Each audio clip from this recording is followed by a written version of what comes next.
Hello बच्चों, मैं सोनू सिंह, आपका स्वागत है मेरे YouTube चैनल लर्न इजी पे। जैसा कि आप जानते हो कि जो है लॉकडाउन में एजुकेशन काफ़ी बाधित है और आपके पास एक ही ऑप्शन है ऑनलाइन। तो हम लोग एक ऑनलाइन का एक प्लेटफॉर्म तैयार किए हैं जिसमें हमारा एक चैनल जो है बना हुआ है लर्न इजी के नाम से। और इस चैनल में एक ही क्लासरूम में सारे मटेरियल आपको जो है घर बैठे मिल जाएंगे। फिजिक्स के हो, केमिस्ट्री के हो, इंग्लिश के हो या आपके मैथ्स के हो, कक्षा 9 से लेकर आपका 12th आगे ग्रेजुएशन। सबसे पहला काम कि आज सावन का जो है पहला दिन है और सबसे बड़ी चीज़ है कि आज सावन का पहला सोमवार है। तो भगवान भोलेनाथ आपको की मनोकामना पूरी करे। आपने जो सोच रखा है एजुकेशन में वो सारी चीज़ें आपको जो है मिल जाए। आइए आज हम आपको स्टार्ट करते हैं हाइब्रिडाइजेशन, संकरण। ये संकरण एक कॉमन टॉपिक होती है केमिस्ट्री की और ये जो कॉमन टॉपिक केमिस्ट्री की है ये कक्षा 11 में आपको मिल जाएगा। फिर उसके बाद आपको बीएससी पार्ट 1 में मिलेगा। बीएससी पार्ट 1 में आपको इनऑर्गेनिक केमिस्ट्री और ऑर्गेनिक केमिस्ट्री में मिलेगा। इसके बाद बीएससी 3rd ईयर में भी आपको ये मिल जाएगा। एमएससी प्रीवियस ईयर में भी ये टॉपिक मिल जाएगी। और आगे अगर तैयारी करने का आप मूड बना रखे हो तो कम्यूटेटिव एग्जामिनेशन में भी ये टॉपिक आती है, मोस्ट इंपॉर्टेंट है। मतलब केमिस्ट्री, इसके बिना केमिस्ट्री को आगे बढ़ा पाना संभव नहीं है और ये बहुत ही काम की चीज है। ठीक है, तो आइए आज इसको हम क्लियर करने का प्रयास करेंगे। इसको समझने के लिए पहले आपको VBT के बारे में समझना होगा। VBT जब इंड हुआ तब जाके हाइब्रिडाइजेशन का बॉर्न हुआ। अब VBT कब इंड हुआ, क्यों इंड हो गया और हाइब्रिडाइजेशन कैसे आया, उसका क्या यूजेस है, क्या हाइब्रिडाइजेशन बताता है, ये सारी चीजें हम जो है आपको हाइब्रिडाइजेशन में क्लियर करेंगे। तो बैलेंस बॉन्ड थियरी को पूरा अगर नाम देंगे VBT, valence bond theory. Hindi में इसको कहते हैं बैलेंस का मतलब संयोजी, दूसरा B है, B का मतलब आबंध और T का मतलब हो गया सिद्धांत। तो इसको पूरा कहते हैं संयोजी आबंध सिद्धांत, बैलेंस बॉन्ड थियरी। तो बैलेंस बॉन्ड थियरी के लिए आपको क्लियर करना है VS और VE, ये दोनों वर्ड केमिस्ट्री के बहुत ही पॉपुलर है। आपको अगर कोई केमिस्ट्री का टीचर क्लास में पढ़ाता है तो कम से कम 20 बार इस शब्द का प्रयोग कर देगा, बैलेंस सेल और बैलेंस इलेक्ट्रॉन। बैलेंस सेल को कहते हैं संयोजी कोष, इसको हम नाम देंगे संयोजी कोष, और बैलेंस इलेक्ट्रॉन को कहते हैं संयोजी इलेक्ट्रॉन। ये आपको एकदम क्लियर होना चाहिए। अगर ये क्लियर हो गया तो आगे की चीज एकदम आसान लगेगी। ठीक है, और ये नॉर्मली 9th से शुरू हो जाता है। मतलब जब से केमिस्ट्री ये चीजें आपको आनी चाहिए। बैलेंस सेल और बैलेंस इलेक्ट्रॉन यानी संयोजी कोष और संयोजी इलेक्ट्रॉन। संयोजी कोष किसे कहते हैं? कोई भी एटम है तो एटम का जो हम इलेक्ट्रॉनिक कॉन्फ़िगरेशन करेंगे तो उसका जो अंतिम सेल होगा उसको कहेंगे बैलेंस सेल, और उस सेल में नंबर ऑफ इलेक्ट्रॉन जो होंगे उसको कहेंगे बैलेंस इलेक्ट्रॉन। क्योंकि सारा काम किसका है? बैलेंस सेल का। और बॉन्ड में कौन भाग लेगा? Balance electron. जैसे हम बात करते हैं कार्बन की, कार्बन का परमाणु क्रमांक होता है 6। इलेक्ट्रॉनिक कॉन्फ़िगरेशन करेंगे तो 1s2, 2s2 और ये हो गया 2p2। तो इसका अंतिम कोष कौन सा है? दूसरा। ये अंतिम कोष है तो यह अंतिम कोष है तो कहलाएगा VS, valence shell. Electron count कर लो, 2, 2, 4। तो बैलेंस इलेक्ट्रॉन कितने हो गए? बैलेंस सेल में जितने इलेक्ट्रॉन होंगे उसी को कहेंगे बैलेंस इलेक्ट्रॉन। ठीक है, जैसे मान लीजिए सपोज हम ऑक्सीजन का ले लेते हैं। ऑक्सीजन का एटॉमिक नंबर 8 होता है। इलेक्ट्रॉनिक विन्यास करेंगे तो 1s2, 2s2 और ये हो गया 2p4। इसमें भी अंतिम सेल कौन सा है? अंतिम सेल ये आपका दूसरा है तो ये दूसरा क्या कहलाएगा? Balance shell. इलेक्ट्रॉन गिन लीजिए, 2 यहां है, 4 यहां है, तो बैलेंस इलेक्ट्रॉन इसमें हो जाएगा आपको 6। ठीक है, एक एग्जाम्पल और ले लेते हैं। जैसे हम ले लेते हैं सोडियम। सोडियम का परमाणु क्रमांक 11। इलेक्ट्रॉनिक विन्यास अगर करेंगे तो 1s2, 2s2, 2p6, 3s1। किसी भी एटम का sp,d में इलेक्ट्रॉनिक कॉन्फ़िगरेशन अबाउ रूल कहलाएगा। ये इलेक्ट्रॉनिक कॉन्फ़िगरेशन जो है ये अबाउ के रूल से होता है। ये 9 से लेके आपको MSc तक के बच्चों को काम देगा। पर्टिकुलर ये नहीं कि 9th के लिए पढ़ा रहे हैं सर कि 10th के लिए पढ़ा रहे हैं, मतलब ये बेसिक कॉन्सेप्ट है हाइब्रिडाइजेशन का। और ये मेरा दावा है कि ये पूरा अगर हाइब्रिडाइजेशन का लेक्चर जो मैं 4-5 लेक्चर आप लोगों को दूंगा, अगर आप लोग पूरा पढ़ोगे तो हाइब्रिडाइजेशन में किसी प्रकार की कोई प्रॉब्लम नहीं रह जाएगी। क्लियर है? बस यही कहिए कि चैनल को अंततः आप देखिए, वीडियो को पूरा आप पढ़िए, कमेंट कीजिए और चैनल को जो है सब्सक्राइब कीजिए। ठीक है, आ जाइए सोडियम एटॉमिक नंबर 11, अंतिम सेल इसका देखिए ये तीसरा वाला है, ये तीसरा अंतिम सेल है, तो बैलेंस सेल कौन सा हो गया? थर्ड। कितना इलेक्ट्रॉन है? केवल एक है, तो बैलेंस इलेक्ट्रॉन इसमें हो गया आपका एक। तो अब हमको लग रहा है कि बैलेंस सेल और बैलेंस इलेक्ट्रॉन आप निकालना सीख चुके। ठीक है, अब जो बैलेंस इलेक्ट्रॉन है, बैलेंस इलेक्ट्रॉन दो प्रकार का होगा, या तो पेयर्ड या तो अनपेयर्ड। ध्यान दीजिएगा, पेयर्ड भी होगा और अनपेयर्ड भी होगा। जैसे हम नॉर्मली बात कर रहे हैं कार्बन की, कार्बन का देखिए, ये मिटा दें हम, कार्बन का इलेक्ट्रॉनिक कॉन्फ़िगरेशन किए तो ये हो गया 1s2 2s2 2p2। अब इसका बैलेंस सेल कौन सा है? 2s2 और 2p2। ठीक है, अब यस में क्या ऑर्बिटल होता है? यस में एक ऑर्बिटल, पी में क्या ऑर्बिटल है? पी में आपका जो हो गया ऑर्बिटल 3 होता है। अब इसमें देखिए यस में कितने इलेक्ट्रॉन है? 2 इलेक्ट्रॉन है, 2 इलेक्ट्रॉन भर लिए। पी में कितने इलेक्ट्रॉन है? 2 है, 1 1 2। This is the होन्स rule.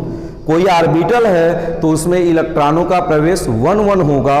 अगर 1 1 इलेक्ट्रॉन भर जाएंगे तब जाके दोबारा इलेक्ट्रॉन भरेंगे। तो ऑर्बिटल में इलेक्ट्रॉन अगर 1 1 है तो अनपेयर्ड, और दोबारा जब भरेंगे तो उसको क्या कहेंगे? पेयर्ड। और किसी भी ऑर्बिटल की कितनी लिमिट होती है? Each orbital having maximum 2 electron. प्रत्येक ऑर्बिटल में 2 से अधिक इलेक्ट्रॉन देखिए नहीं रह सकते। तो ये 2 इलेक्ट्रॉन है, तो ये 2 इलेक्ट्रॉन है, तो ये क्या हो गया? ये हो गया आपका पेयर्ड। ठीक है, और ये दोनों क्या हो गए? ये दोनों के दोनों हो गए अनपेयर्ड। ध्यान देंगे, दोनों के दोनों क्या हो गए? अनपेयर्ड। तो जो अनपेयर्ड इलेक्ट्रॉन होगा वही बॉन्ड में भाग लेता है। ये कौन बताया? मैं नहीं बता रहा हूं, ये बता रही है VBT, valence bond theory. Valence bond theory बताती है कि जो अनपेयर्ड इलेक्ट्रॉन है वही बॉन्ड में भाग लेगा। ठीक है, तो जो पेयर्ड इलेक्ट्रॉन है वो क्या कहलाएगा? जो पेयर्ड इलेक्ट्रॉन है अगर बॉन्ड में भाग नहीं लेगा, एटम के पास बचा है, तो उसको कहेंगे लोन पेयर। ठीक है, अब यहां से एक नई चीज फिर आ गई आपको, जो इलेक्ट्रॉन बचा है वो लोन पेयर, जो अकेला इलेक्ट्रॉन है बॉन्ड में भाग लेगा उसको कहेंगे बॉन्ड पेयर, और लोन पेयर में बॉन्ड पेयर को अगर जोड़ देंगे तो एक नई चीज मिल जाएगी, इलेक्ट्रॉन पेयर। सब कॉन्सेप्ट है, एक टॉपिक उठाइए उससे आपको जो है काफी ज्यादा नॉलेज मिल जाएगा। बस एक ही सीखने की प्रवृत्ति होनी चाहिए।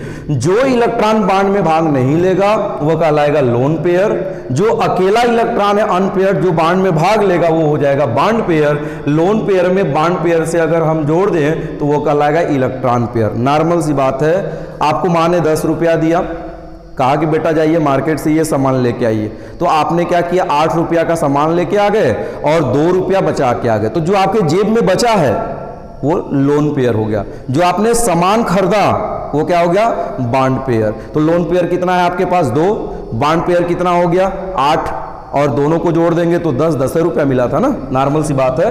तो ये चीजें क्लियर होना चाहिए। तो बैलेंस बॉन्ड थियरी बताती है कि जो बैलेंस इलेक्ट्रॉन है वही बॉन्ड बनाएंगे, जो बैलेंस बॉन्ड है वही बॉन्ड बनाएंगे। अब बॉन्ड को बनाएंगे कैसे, इसको ध्यान दीजिएगा।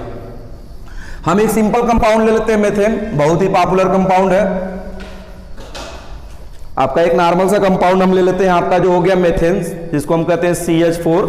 इसका एक और नाम होता है मार्स गैस, क्योंकि ये सड़े गले पदार्थों से मिलकर बनता है, इसलिए इसका कहते हैं मार्स गैस। इसका एक और नाम होता है फायरडन। तो मेथेन में क्या है? एक कार्बन से 4 हाइड्रोजन बॉन्ड बनाए हैं। भाई कोई भी यौगिक बना है तो यौगिक में कई एलिमेंट हैं, तो कई एलिमेंट है, मिले हैं, तो मिलने का मतलब बॉन्ड बना है ना, एक रिलेशन है। भाई 2 लोग अगर एक साथ चल रहे हैं तो कोई ना कोई रिलेशन है, दोस्त का रिलेशन है, या कोई अदर रिलेशन है, भाई भाई का रिलेशन है, या भाई बहन का रिलेशन है, माता पिता का रिलेशन। भाई संबंध तो जरूर होगा, बिना संबंध के लोग एक साथ नहीं रह सकते, कुछ ना कुछ रिलेशन होगा। तो CH4 का मतलब कार्बन से हाइड्रोजन का एक रिलेशन है। अब वो रिलेशन कैसे क्रिएट होगा इसी को हम समझाएंगे। तो कार्बन है एटॉमिक नंबर 6, 1s2 2s2 और ये हो गया 2p आपका जो हो गया 2। ठीक है। अब बैलेंस सेल इसका देखिए, valence shell 2s2 2p2, orbital में चेंज करते हैं। s में क्या ऑर्बिटल होता है, s में एक ऑर्बिटल, p में क्या ऑर्बिटल होता है, p में आपके जो है 3 ऑर्बिटल होते हैं, d में 5 ऑर्बिटल, f में 7 ऑर्बिटल। याद कर लोगे, s में एक ऑर्बिटल तो एक डब्बा बनेगा, p में 3 ऑर्बिटल तो 3 डब्बा बनेगा, d में आपका 5 ऑर्बिटल तो 5 डब्बा बनेगा, f में 7 ऑर्बिटल। अब इलेक्ट्रॉन देख लो, s में आपको जो है 2 इलेक्ट्रॉन है और p में कितने हैं 2, तो एक एक भर गया। अब दिमाग में चलना चाहिए कि सर कार्बन के साथ 4 हाइड्रोजन है, तो 4 हाइड्रोजन है, हाइड्रोजन के पास एक अकेला इलेक्ट्रॉन है, तो एक अकेला मतलब अनपेयर्ड, तो अनपेयर्ड एक और इलेक्ट्रॉन होगा तभी ना बॉन्ड बनाएगा। इसका मतलब इसके पास केवल 2 ही अनपेयर्ड है, जबकि कितने हाइड्रोजन है 4, तो 4 अनपेयर्ड तो होना ही चाहिए। इसका मतलब ये 2s का एक इलेक्ट्रॉन एक्साइट कर जाएगा, कहां कर गया 2p में, और एक इलेक्ट्रॉन एक ऑर्बिटल किया तो फर्स्ट एक्साइटेड स्टेट। एकदम सिंपल है वो, जब कोई इलेक्ट्रॉन एक ऑर्बिटल को छोड़कर दूसरे ऑर्बिटल में जाता है तो उसको कहते हैं उत्तेजित अवस्था, एक्साइटेशन स्टेट। तो ये एक्साइटेड स्टेट हो गया। अब एक्साइटेड हो गया तो देखिए क्या हो गया, अब एक इलेक्ट्रॉन और ये p में कितने हो गए 1 2 3, एक एक इलेक्ट्रॉन देखिए तीनों में भर गया।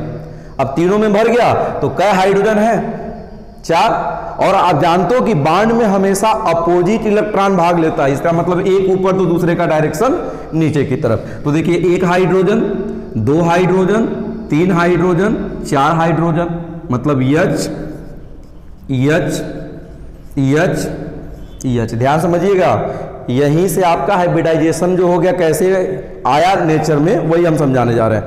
तो H H H 4 hydrogen 4 electron है, इसका मतलब हाइड्रोजन में 1s होता है, ये तो आप लोग को पता ही है। हाइड्रोजन का एटॉमिक नंबर 1 है, इलेक्ट्रॉनिक विन्यास करोगे तो 1s1, ठीक है 1s1, एक इलेक्ट्रॉन दिखा दिया हमने सब में। तो अगर ये दोनों ऑर्बिटल ओवरलैप किए, मतलब ये इससे ओवरलैप कर जाएगा 1, ये इससे ओवरलैप कर जाएगा 2, ये इससे ओवरलैप कर जाएगा 3, ये इससे ओवरलैप कर जाएगा 4, क्योंकि बॉन्ड बनाना है ना।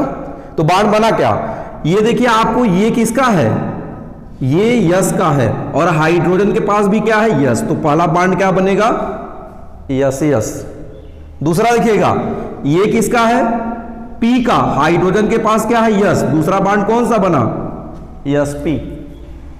दिमाग लगाइए, थोड़ा सा ध्यान दीजिएगा, यस यस यस पी, तीसरा भी क्या है यस पी, चौथा भी क्या है यस पी है। यहां ध्यान दीजिए हाइड्रोजन का 1s ये कार्बन के यस से ले रहा है, तो पहला बॉन्ड किससे बना यस यस बना, दूसरा क्या बना यस पी बना, तीसरा यस पी बना, चौथा यस पी बना। इसका मतलब कार्बन कितने हाइड्रोजन है 4, 1 2 3 4। इसका मतलब ये पहला बॉन्ड क्या बना यस यस बन गया, दूसरा क्या बना यस पी बन गया, तीसरा क्या बन गया यस पी, और चौथा भी क्या बन गया यस पी। ये कौन बता रहा है आपका VBT, बैलेंस बॉन्ड थियरी ये बताई VBT। तो अब कोई अगर पूछे नॉर्मल कि ये आपके चारों सेम है कि अलग अलग है, तो आप कहोगे सर ऑलरेडी अलग अलग है, ये आपके अलग अलग है, मतलब इसमें यस यस अलग है, बाकी की ये 3 सेम है। परंतु कोई भी बॉन्ड के नेचर में बॉन्ड सेम एनर्जी लेवल का होता है, क्या एनर्जी लेवल सेम है नहीं सेम है। इसका मतलब ये बैलेंस बॉन्ड थियरी इसको एक्सप्लेन नहीं कर पाई कि ये सेम होंगे कि अपोजिट होंगे। देखने में तो लग रहा है कि ये अपोजिट है, लेकिन इसकी एनर्जी इक्विवेलेंट होती है, सेम होती है, तब जाके हाइब्रिडाइजेशन आया। मतलब बैलेंस बॉन्ड थियरी यहाँ इंड हुई, तब बाद में किसका हो गया हाइब्रिडाइजेशन। तो इसको नोट कर लीजिए, फिर हम आपको हाइब्रिडाइजेशन पे चलेंगे।